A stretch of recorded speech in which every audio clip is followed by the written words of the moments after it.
Hey guys, welcome to my channel official one four. তোমরা সবাই কেমন আছো? আশা করছি তোমরা অনেক ভালো আছো, আর আমিও অনেক ভালো আছি। আজ আজকে তোমাদেরকে দেখাবো সন্ধ্যাবেলা আমি একা একা থাকলে কি করি। আর আজকে তোমাদের দাদা একটু দেরি করে আসবে কাজের থেকে, তো ভাবলাম তাহলে শোকেসটা কদিন ধরে এলোমেলো হয়েছে, গোছানোর সময় পাচ্ছি না, তাই সেগুলো একটুখানি গুছিয়ে নিই। তার আগে চলো আমার কয়েকটা কাজ আছে সেগুলো আগে করে নিই। কয়েকটা বাসন ছিল সেগুলো আগে মেজে নিলাম, তারপর ঘরটাকে একটু ঝাঁট দিয়ে নেবো। আর এদিকে দেখো মা এখানে বসে উনি নাইটি মাল করে সেই নাইটির বোতাম লাগাচ্ছিল। আর এদিকে আমি এই যে ঘর দুটোটা বিছনা চাদরটা সবে সোনামা ঘুমতে করেছে সেটাকে একটু টান টান করে রেখেছিলাম। আর এদিকে আমি দেখো ঘর ঝাঁট দিতে চলে এসেছি। আর এখানে আমি ঘরটা ঝাঁট দিয়ে পরিষ্কার করে রেখে তারপরে আমি কিন্তু আবার বাইরের কোনো কাজ করতে যাব। আর বিকালবেলা আমার সেরকম কোনো কাজ থাকে না, সকালবেলা যেরকম কাজ থাকে। তোমরা যারা যারা আমার ভিডিও প্রথম দেখছো আর আজকে, তারা কিন্তু আমার চ্যানেলটা সাবস্ক্রাইব করতে একদমই ভুলবে না। এদিকে দেখো ঘরদোর পরিষ্কার করা হয়ে গেছে। এখানে আমি সোনামাকে খাওয়াবো বলে ওর দুধটা জাল দিয়ে নিয়ে চলে এসেছি।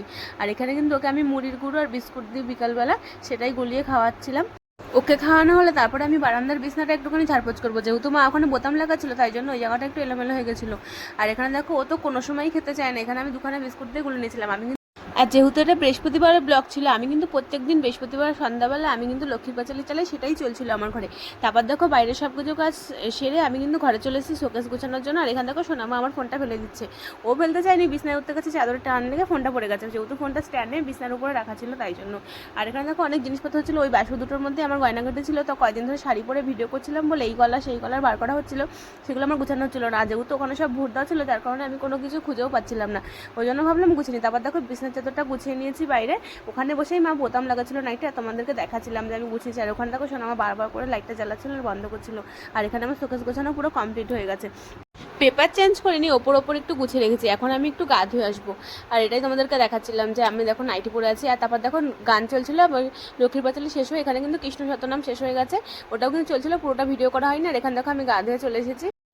আর এখানে সোনামা কোলে ওঠার জন্য বায়না করছিল, সেটাই ওকে বলছিলাম একটু হাসো, কিন্তু ও হাসছে না, ওকে যেহেতু কোলে ওঠা বায়না করছে। আর এখান থেকে গা ধুয়ে চলে এসে বসে এখানে কিন্তু আমি আর সোনামা মিলে চিপস খাচ্ছিলাম। কী করবো বসে বসে সেটাই ভাবছিলাম। আর এখানে চিপস খাচ্ছিলাম। তারপরে এখানে আমি সোনামাকে একটু খাইয়ে দিচ্ছিলাম আর ও আমাকে খাইয়ে দিচ্ছিল। আবার ভাবছিলাম বসে বসে কী করবো, তারপর তোমার দাদার কথা মনে পড়লো, তাই ওকে একটা ফোন করলাম। কিন্তু দুঃখের বিষয় ও কিন্তু আর ফোনটা ধরেনি, কারণ ও কাজ করছিল। আর এমনিতে ওকে দুবার তিনবার করে ফোন করা হয় তারপরে ও ফোনটা ধরে, কিন্তু আজকেও ফোন ধরেনি। পরে কিন্তু আমাকে ফোন ব্যাক করেছিল, কিন্তু তখন আর আমার ওর সাথে সেরকম একটা কথা বলা হয়নি, তখন আমি ফোন দেখছিলাম। তারপর আজকে ফুচকা এসেছিলো বলে 20 টাকার ফুচকা বাড়িতে নিয়ে এসেছিলাম, আর আমি কিছুটা খেয়েছি আর মাকে দিয়েছি। আর আমি তো ফুচকা খুব ভালো খাই, আমাদের এখানে আসলেও খাই, বাইরে কোথাও বেরোলে আমি অন্য কিছু খাবো কি না খাবো, ফুচকা কিন্তু খাবো। তারপরে একবারে চলে এসেছি রাতের খাবার খেতে। আর এখানে দেখো রাতের বেলা কাঁকরোল ভাজা, ডিমের অমলেট আর ডাল দিয়ে ভাত খাচ্ছি, একদম সিম্পল খাবার, রাতে বেশি হেঁটে বেটে আমি খাই না। আর এখানে তোমার দাদা ভাইও খাচ্ছিল, আরও আমার সাথে ইয়ার্কি মারছিল এখানে বসে বসে। আর ও কিন্তু চলে এসেছে, আর ও বাড়ি এসেছে কিন্তু অনেক রাত করে, প্রায় 9:30 বাজে, তখন বাড়ি এসেছিলো। তারপর দেখো বাবা গরম মিষ্টি নিয়েছিল, তোমরা ভালোবাসি জানো আমি গরম মিষ্টি খেতে খুব ভালোবাসি, সেটাই খাচ্ছিলাম। আর এখানে সোনামাকে মুখে দিয়েছি, আর তোমাদের করে দেখাতে গিয়ে মুখ থেকে ওটা ফেলে দিয়েছে। এই ছিল আমার সন্ধ্যা থেকে রাত পর্যন্ত রুটিন। টাটা সবাইকে, দেখাচ্ছি।